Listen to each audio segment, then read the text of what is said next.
है। सुबह 11 बजे सदन की कार्यवाही शुरू होगी। प्रश्नकाल के साथ सदन की कार्यवाही शुरू होगी। कई मुद्दों पर चर्चा संभव है और आज भी हंगामे के पूरे आसार नजर आ रहे हैं। जिस तरह बीते कल भी विपक्ष ने सदन से वॉकआउट किया, गहमा गहमी का माहौल सदन में और सदन के बाहर देखने को मिला। आरोप प्रत्यारोप का सिलसिला अंदर और बाहर दोनों तरफ देखने को मिला। स्थगन प्रस्ताव लाया गया। इसी बीच कई अहम मुद्दों पर चर्चा भी हुई, लेकिन सत्ता पक्ष और विपक्ष के बीच जबरदस्त रार देखने को मिली। और आज विधानसभा की कार्यवाही का छठा दिन है। प्रश्नकाल के साथ सुबह 11 बजे सदन की कार्यवाही शुरू होगी। माना यह जा रहा है कि कई अहम मुद्दों पर आज भी चर्चा होनी है, लेकिन हंगामा आज भी बरप सकता है। बीते 5 दिनों की कार्यवाही में 3 बार विपक्ष सदन से वॉकआउट कर चुका है और आज भी ये माना जा रहा है कि कई अहम मुद्दों पर गहमा गहमी सदन में देखने को मिल सकती है। हालांकि कई महत्वपूर्ण मुद्दे हैं जिन पर सकारात्मक चर्चा जरूर हो रही है, लेकिन गहमा गहमी का माहौल, तकरार सत्ता पक्ष और विपक्ष के बीच बराबर देखने को मिल रहा है।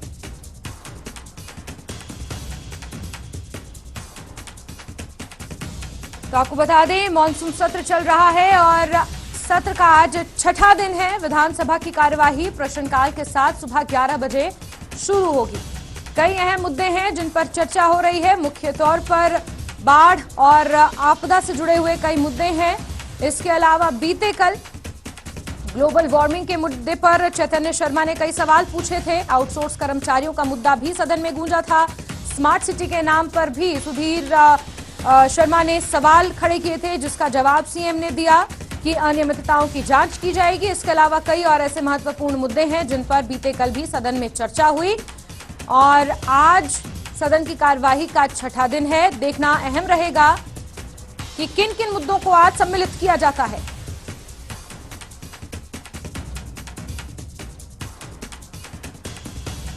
वहीं हिमाचल विधानसभा के मानसून सत्र के 5वें दिन की अगर बात करें तो जोरदार हंगामेदार रहा। प्रश्नकाल शुरू होने से पहले विपक्षी भाजपा विधायकों ने सदन से आउटसोर्स और कोविड वॉरियर्स का मुद्दा उठाया, जो बीते कई दिनों से चौड़ा मैदान पर धरने पर बैठे हैं। वहीं स्वास्थ्य विभाग सहित अन्य विभागों में आउटसोर्स कर्मचारियों के मुद्दे को लेकर खूब हंगामा हुआ। विपक्ष ने आउटसोर्स कर्मचारियों को निकालने पर सदन में काम रोको प्रस्ताव भी लाया।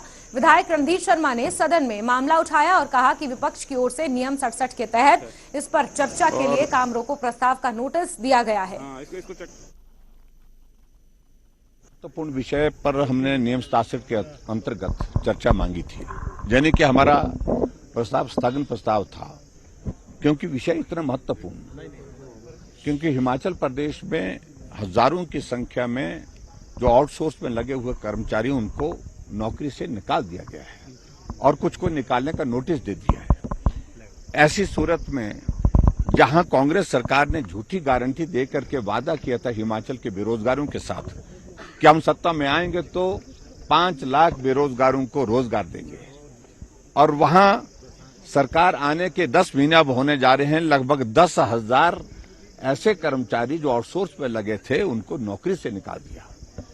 हमने कहा इस विषय पर चर्चा की इजाजत होनी चाहिए, लेकिन चर्चा की इजाजत नहीं, और खासतौर से जिसमें हमने पर्टिकुलरली एक विषय उनके ध्यान में लाया था कि यहां स्वास्थ्य विभाग में जो कोविड के दिनों में सही जो रियल कोविड वॉरियर हैं वो धरने पर बैठे हैं, क्योंकि उनको 6 महीने से मार्च के बाद सैलरी भी नहीं मिली और उनको नोटिस दे दिया गया कि 30 सितंबर के बाद आपकी नौकरी, आपकी सेवाएं समाप्त मानी जाएगी।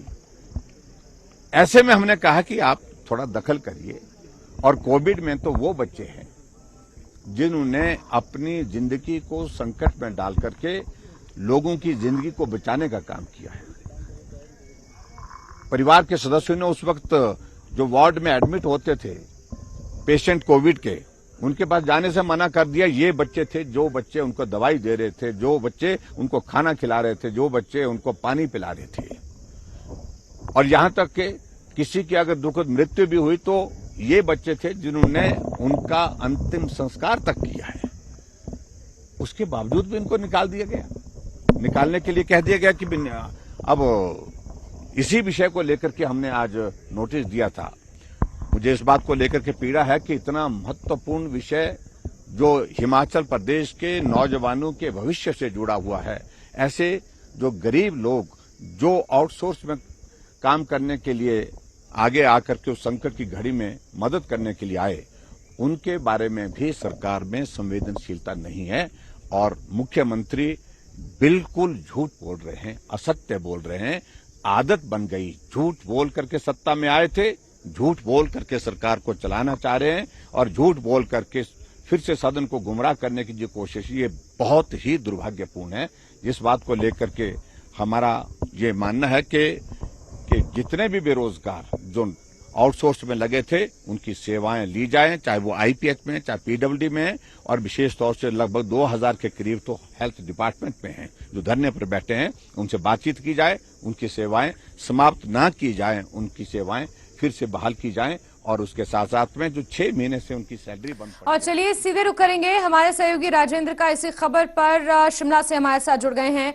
राजेंद्र, सदन की कार्यवाही का आज छठा दिन है। बीते कल की कार्यवाही में भी हमने जबरदस्त हंगामा देखा और आज की कार्यवाही भी ये माना जा रहा है कि हंगामे की भेंट चढ़ सकती है। जिस तरीके से मुद्दों पर चर्चा होनी है, कौन से महत्वपूर्ण मुद्दे हैं जिन्हें आज शामिल किया जाएगा और क्या कुछ जानकारियां आज की कार्यवाही को लेकर मिल पाई हैं? राजेंद्र। जैस्मिन, बिल्कुल आज भी यही आशंका व्यक्त की जा रही है। जिस तरह पिछले कल हमने देखा और इससे पहले की सदन की कार्रवाई में देखा, तीखी नोक-झोंक सत्ता पक्ष और विपक्ष के बीच में शुरुआत से ही लगी रही और आज भी अब यही आशंका व्यक्त की जा रही है, क्योंकि अब जो पहला प्रश्न ही लगा हुआ है आज की कार्रवाई में विपिन सिंह परमार का स्वास्थ्य क्षेत्र में सुविधाओं को लेकर। इसके अलावा विपिन सिंह परमार की तरफ से अन्य प्रश्न भी यहाँ पर लगाए हुए हैं। तो भाजपा विधायकों की तरफ से जहाँ सरकार से सवाल पूछा जा रहा है जल विद्युत परियोजनाओं को लेकर, हिमाचल प्रदेश में जल विद्युत परियोजनाओं की क्या स्थिति है और प्रदेश सरकार उनकी सेफ्टी और सिक्योरिटी के लिए क्या कर रही है, ये प्रश्न पूछा जा रहा है।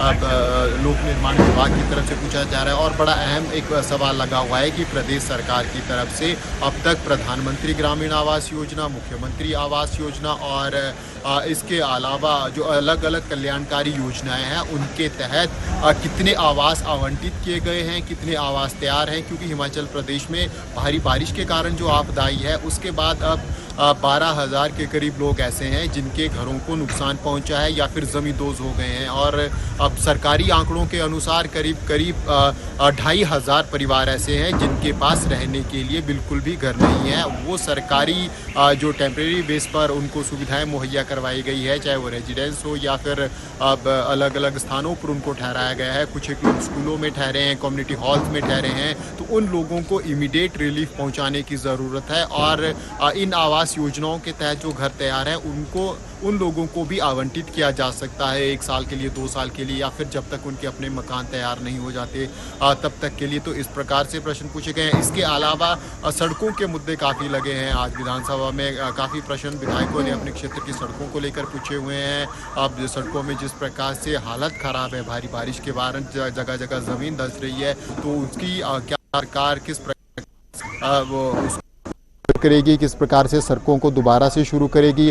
अब और कई अहम सवाल आज पूरा दिन लगे हैं, लेकिन आज भी ये उम्मीद व्यक्त की जा रही है अब कि विपक्ष की तरफ से स्थगन प्रस्ताव लाए जा सकते हैं, क्योंकि अभी भी बहुत से मुद्दे ऐसे हैं जो विपक्ष सदन में उठाना चाह रहा है, चाहे वो लॉ एंड ऑर्डर का इशू हो या फिर अन्य अलग अलग विभागों से जुड़े हुए इशू हो, पीडब्ल्यूडी से जुड़े हुए भी बहुत से इशू आने को बाकी हैं, जल शक्ति विभाग के कई मुद्दे आने को बाकी हैं। इसके अलावा सबऑर्डिनेट बोर्ड जो पब्लिक स्टेट सिलेक्शन बोर्ड का जो गठन किया गया था उसको रद्द किया गया था, उसके बाद नया बोर्ड गठित किया गया है, लेकिन विभागों में रिक्तियां इतनी अधिक हैं कि इनको भरे जाने के लिए हालांकि मुख्यमंत्री की तरफ से कहा गया है कि 10,000 भर्तियां तुरंत की जाएंगी, लेकिन बहुत से सवाल ऐसे हैं जो अभी विपक्ष उठाना चाह रहा है। और मॉनसून सेशन में सिर्फ आज का दिन शेष है और फिर सोमवार का दिन शेष है, तो ऐसे में कई मुद्दे आज भी उठ सकते हैं। इसके अलावा जो आउटसोर्स कर्मचारी जो कोविड वॉरियर हैं, अब वो अभी भी 20 तारीख से लेकर वो प्रोटेस्ट पर बैठे हैं चौड़ा मैदान में और अभी भी प्रोटेस्ट के ऊपर वो बैठे हुए हैं।